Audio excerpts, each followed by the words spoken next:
ভানেৰ মোৰ নাম খেতিয়ক পৰৰ মোৰ নিজা মাটি নাই পৰৰ আধা ঠিকা খাই পেলাই খেতি কৰি পৰিয়ালটো আৰু মই জীৱিত হৈ আছোঁ কিন্তু দেশৰ সমস্যাৰ কাৰণে খেতিও মানে বন্ধ হ'ব লগা কোনে আছে তথাপিতো মই এটা হাতত আগবঢ়াই নিছোঁ যে এই ওপৰৰ হেৰিত মই গৰুম পক্ষী যে বনাইছোঁ বা শিৱ প্ৰতিমা বনাইছোঁ তিনিটাতে মন্দিৰ স্থাপন কৰি দিছোঁ আৰু কোনোবাই যদি এনেকৈ বনাবৰ কাৰণে ইচ্ছা প্ৰকৃত আছে আৰু সেই ব্যক্তিজনৰ যোগাযোগ কৰিব পাৰে টিংকু ৰায়চৌধুৰীৰ লগতো কৰিব পাৰে বা মোৰ গাঁৱক আহি সুধিব পাৰে জয়সাগৰ গাঁও আৰু মোৰ নাম চফীন্দ্ৰ কলিতা পিতা স্বৰ্গীয় উপেন কলিতা চৰকাৰী ঘৰ পাইছে নেকি চৰকাৰী ঘৰ চৰ একো নাই চৰকাৰী সাহায্য মই খেতিয়ক হৈ গাঁৱৰ মানুহ চবেই জানে কিন্তু খেতিৰ পইচা পাতি একো নাই চৰকাৰী কৃষক বুলি না চৰকাৰী এটা আঁচনি বোলে মোৰ ঘৰত তাৰমানে এটা বস্তু নাই ভানেৰ মোৰ নাম খেতিয়ক পৰৰ মোৰ নিজা মাটি নাই পৰৰ আধা ঠিকা খাই পেলাই খেতি কৰি পৰিয়ালটো আৰু মই জীৱিত হৈ আছোঁ কিন্তু দেশৰ সমস্যাৰ কাৰণে খেতিও মানে বন্ধ হ'ব লগা কোনে আছে তথাপিতো মই এটা হাতত আগবঢ়াই নিছোঁ যে এই ওপৰৰ হেৰিত মই গৰুম পক্ষী যে বনাইছোঁ বা শিৱ প্ৰতিমা বনাইছোঁ তিনিটাতে মন্দিৰ স্থাপন কৰি দিছোঁ আৰু কোনোবাই যদি এনেকৈ বনাবৰ কাৰণে ইচ্ছা প্ৰকৃত আছে আৰু সেই ব্যক্তিজনৰ যোগাযোগ কৰিব পাৰে টিংকু ৰায়চৌধুৰীৰ লগতো কৰিব পাৰে বা মোৰ গাঁৱক আহি সুধিব পাৰে জয়সাগৰ গাঁও আৰু মোৰ নাম চফীন্দ্ৰ কলিতা পিতা স্বৰ্গীয় উপেন কলিতা চৰকাৰী ঘৰ পাইছে নেকি চৰকাৰী ঘৰ চৰ একো নাই চৰকাৰী সাহায্য মই খেতিয়ক হৈ গাঁৱৰ মানুহ চবেই জানে কিন্তু খেতিৰ পইচা পাতি একো নাই চৰকাৰী কৃষক বুলি না চৰকাৰী এটা আঁচনি বোলে মোৰ ঘৰত তাৰমানে এটা বস্তু নাই ভানেৰ মোৰ নাম খেতিয়ক পৰৰ মোৰ নিজা মাটি নাই পৰৰ আধা ঠিকা খাই পেলাই খেতি কৰি পৰিয়ালটো আৰু মই জীৱিত হৈ আছোঁ কিন্তু দেশৰ সমস্যাৰ কাৰণে খেতিও মানে বন্ধ হ'ব লগা কোনে আছে তথাপিতো মই এটা হাতত আগবঢ়াই নিছোঁ যে এই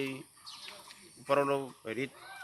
মই গৰুম পক্ষী যে বনাইছোঁ বা শিৱ প্ৰতিমা বনাইছোঁ তিনিটাতে মন্দিৰ স্থাপন কৰি দিছোঁ আৰু কোনোবাই যদি এনেকৈ বনাবৰ কাৰণে ইচ্ছা প্ৰকৃত আছে আৰু সেই ব্যক্তিজনৰ যোগাযোগ কৰিব পাৰে টিংকু ৰায়চৌধুৰীৰ লগতো কৰিব পাৰে বা মোৰ গাঁৱক আহি সুধিব পাৰে জয়সাগৰ গাঁও আৰু মোৰ নাম চফীন্দ্ৰ কলিতা পিতা স্বৰ্গীয় উপেন কলিতা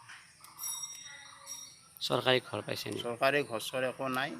চৰকাৰী সাহায্য মই খেতিয়ক হৈ গাঁৱৰ মানুহ চবেই জানে কিন্তু খেতিৰ পইচা পাতি একো নাই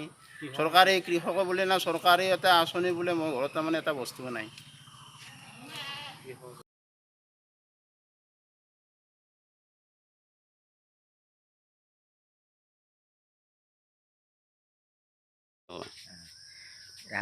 এই সতীন্দ্ৰই এনাই আগে খেতি কৰিছিল এতিয়া সেই অলপ ৰাজহুৱা গোহাঁই ঘৰতো মূৰ্তি বনাই দিছে আমাকো এইটো শিৱৰ মূৰ্তি বনাই দিছে মাটি বাতি নাই খেতি বাতি কৰিছিল এতিয়া খেতি বাতিও নাই লকডাউনৰ হেৰি নাই নাম সতীন্দ্ৰ কলিতা আপোনাৰ নামটো চফীন্দ্ৰ কলিতা পিতা স্বৰ্গীয় উপেন কলিতা গাঁও জয়সাগৰ থানা মোকালমা জিলা নলবাৰী অসম মই আগৰ পৰাই খেতিৰ কামেই কৰি আছোঁ খেতি কাম কৰি পেলাই হাজিৰা কামলৈও কৰোঁ মাজে সময়ে ইয়াত সহযোগে কৰি থাকোঁ এনেকৈ ঘৰখন চলি আছোঁ টোটেল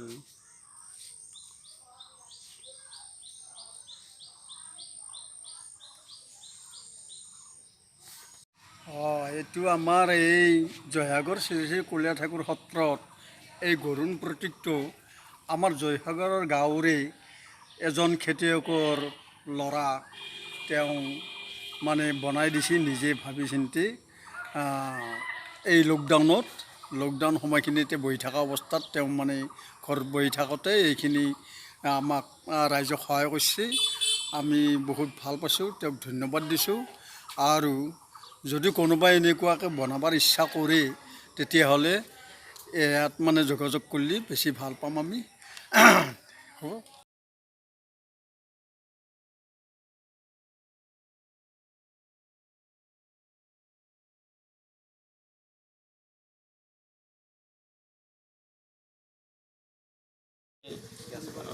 গেছ পোৱা নাই চৰকাৰী সাহায্য মই একোৱে পোৱা নাই চৰকাৰীৰ পৰা বঞ্চিত হৈ আছোঁ কৃষি লোন পাইছে নেকি কৃষি পোৱা নাই কৃষকৰ সৈতে চৰকাৰী গৃহ পাইছে নেকি একো পোৱা নাই